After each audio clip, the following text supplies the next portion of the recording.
Baik, Assalamualaikum warahmatullahi wabarakatuh.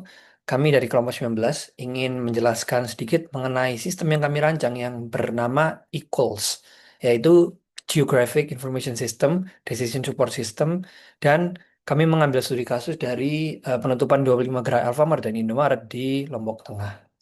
Next.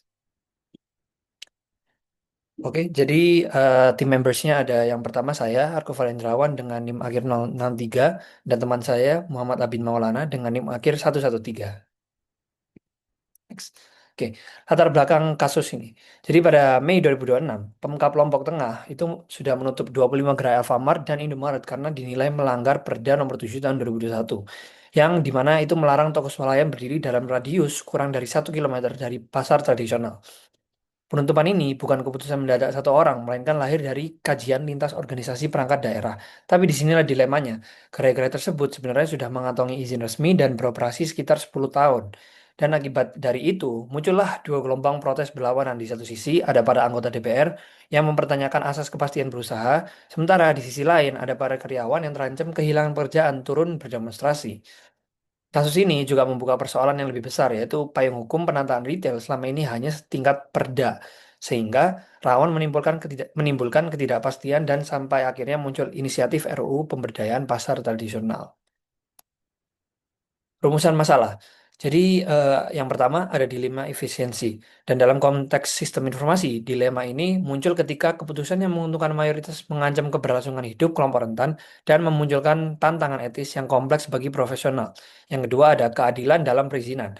Merancang sistem perizinan yang adil dan transparan itu sangat penting untuk melindungi hak-hak pedagang dan karyawan yang dapat menghindari konflik antara dua kelompok rentan dalam ekosistem retail. Oke, next ada pemangku kepentingan dan juga konflik. Yang pertama ada pedagang besar, pasar. Yang kedua ada karyawan minimarket. Dan yang ketiga ada korporasi retail. Oke, berikutnya ada analisis etika. Yang pertama di sini kita akan menganalisis etika versi utilitarianisme. Di sini, utilitarianisme ini menekankan kebahagiaan terbesar bagi mayoritas. Evaluasi sistem menunjukkan efisiensi yang menguntungkan konsumen, tetapi juga dapat mengabaikan dampak negatif pada kelompok rentan seperti pedagang dan karyawan, jika kita mengambil dari kasus ini. Untuk kelemahannya, terkadang eh, pandangan ini itu mengorbankan minoritas demi kepentingan mayoritas. Hal ini menciptakan ketidakadilan bagi kelompok yang lebih lemah dan yang mengalami dampak langsung dari keputusan yang diambil. Oke, analisis etika berikutnya yaitu dari pandangan deontologi. Deontologi ini fokus pada prinsip dan aturan moral, dan dalam konteks ini, tindakan mencabut izin secara mendadak dapat dilihat sebagai pelanggaran hukum universal yang harus dihormati oleh semua pihak. Untuk kelemahannya, deontologi ini bisa kaku dan juga tidak fleksibel. Dan dalam situasi kompleks, mematuhi aturan tanpa mempertimbangkan konteks dapat menghasilkan keputusan yang tidak adil bagi individu yang terpengaruh. Next. Berikutnya akan dilanjutkan oleh teman saya, Abid.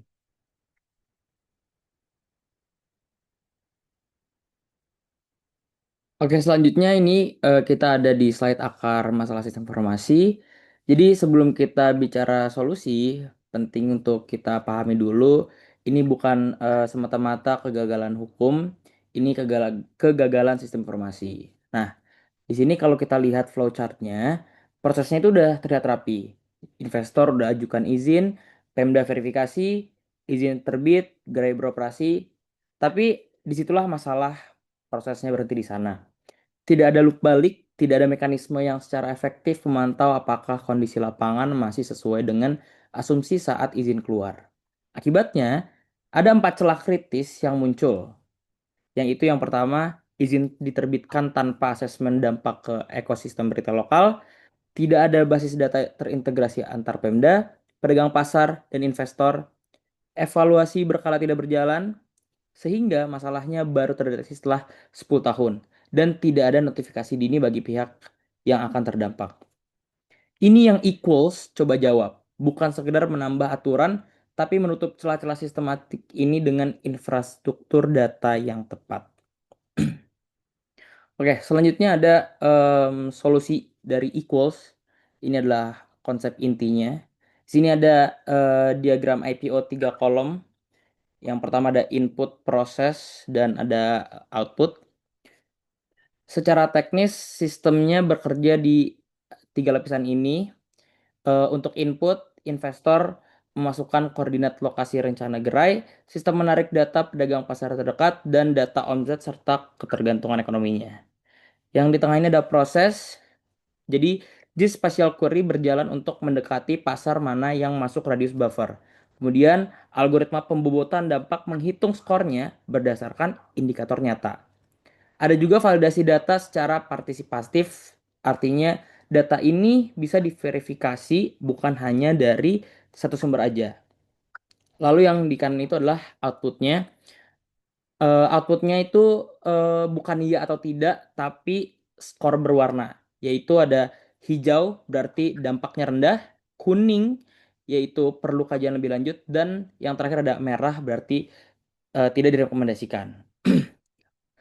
Pentingnya dicatat bahwa seperti yang tertulis, ini adalah decision support system ya, bukan sistem izin otomatis. Selanjutnya kita masuk ke fitur utama dari Equals. Di sini ada 5 komponen yang membangun Equals menjadi sistem yang fungsional, bukan sekedar konsep.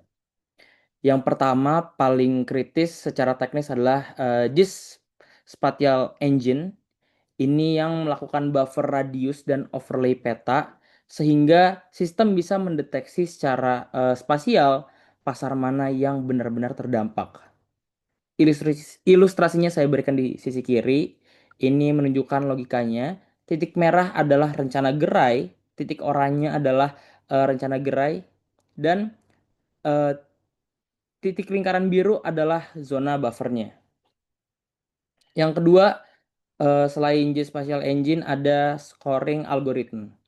Ini yang membedakan equals dari sistem jarak sederhana. Bobotnya jarak 30%, jumlah pedagang 30%, omset 25%, dan ketergantungan ekonomi 15%. Bobot ini harus bisa diaudit, bukan black box. Yang ketiga, lanjut ada dashboard transparan.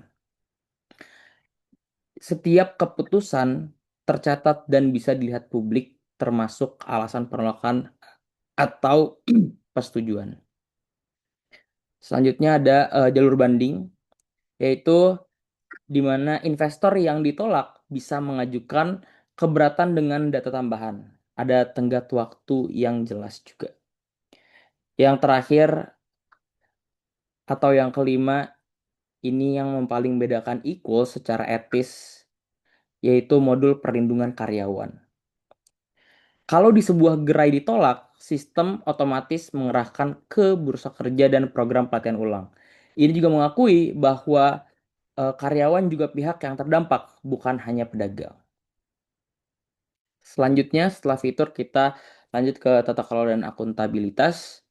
Eh, Sistem setransparan apapun bisa disalahgunakan kalau tata kelolanya buruk.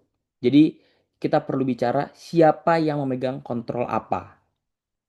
Ada prinsip yang kami pegang di sini, yaitu separation of concern, yang artinya yang mengoperasikan sistem tidak boleh sekaligus menjadi yang mengawasinya.